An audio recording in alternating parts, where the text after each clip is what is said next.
Hey, now it's the Rob from 106.1 KISS FM here with my 16-bit colleague.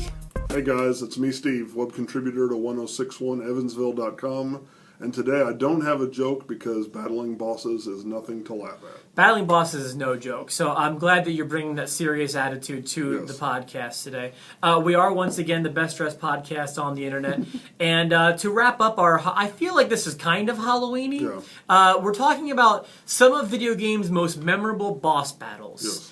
And I know I've got a few that ring into my head, but of course I look to you. How do you want to get things started, Steve, in this conversation about boss battles? I have to come up with one that everybody knows. You're in that dark castle, you're on that bridge of fire, you see that big dragon / turtle throwing hammers at you, and all you can do is run past him as fast as possible. You know who I'm talking about. Bowser. Okay, Bowser is a very memorable boss battle, but I have a few. I am the Mario guy, at least here in the office. I even feel like in the city, I'm like the definitive source on all things Mario. Yeah. And I do love Mario, but I feel like his boss battles have hit and misses for me. First of all, they tend to get a little repetitive. Like, for example, the boss battles in all 8 worlds in Super Mario 1 are the same. Yeah.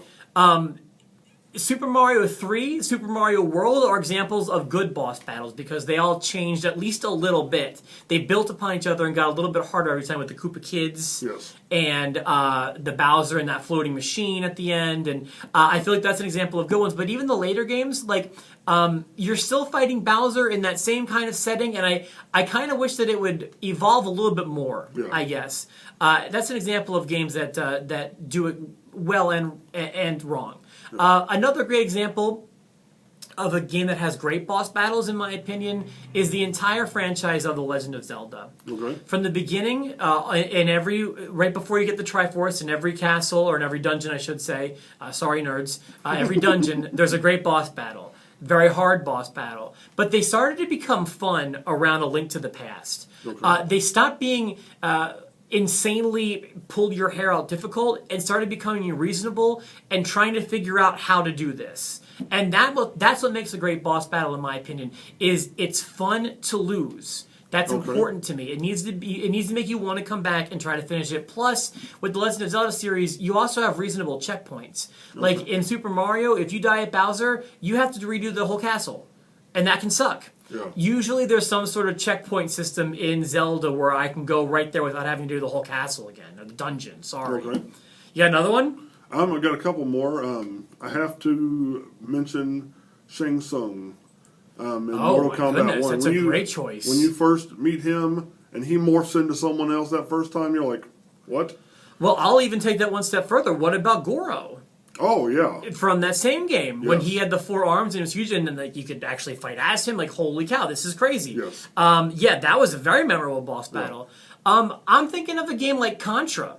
Has great boss battles. You work so hard to get to the end of the level, and you're so relieved to get to the end, it's like, oh, crap, now I've got to beat this huge thing. Yeah. And, they wound up being, like, aliens and robots and monsters, like, all sorts of crazy stuff. But Contra had some pretty memorable boss battles, I feel like. It sure did. You have another one?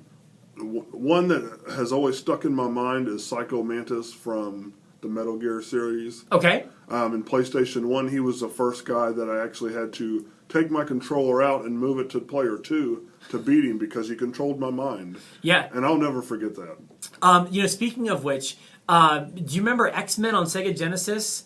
There was a part where you actually had to reset your Sega Genesis to beat the boss. Yes. I can't remember what the boss's name was, but I remember the scenes like you're questioning yourself, like, do I have to hit the reset button in real life to beat this guy? Yeah. And you did. That was a memorable boss battle.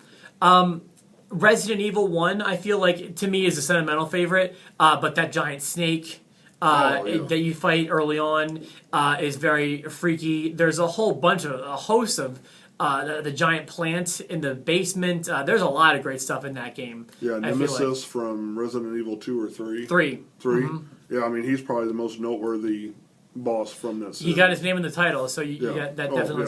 You have any more?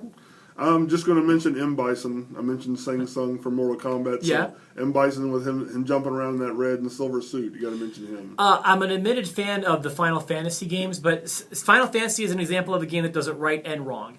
I feel like the boss battles are great up until you get to the very last guy in any Final Fantasy game. Okay. I feel like they up the difficulty way too much for the final boss battles, but when you're every boss before that, and sometimes there's like a dozen of them leading up to the final boss, those are all fun. And if I lose, I'll change my strategy, I'll come back, I'll try again, I'll hope for some better luck next time with a smile on my face. But like, I don't want to have to go online and research how to beat a boss. Yes. I don't want to use a hint book to figure out how to beat a boss. Yeah. That takes you out of the experience, and that's not a good thing to me. So 90% of the time, Final Fantasy has epic boss battles, but when they get to the very last guy, I always lose interest. Yeah.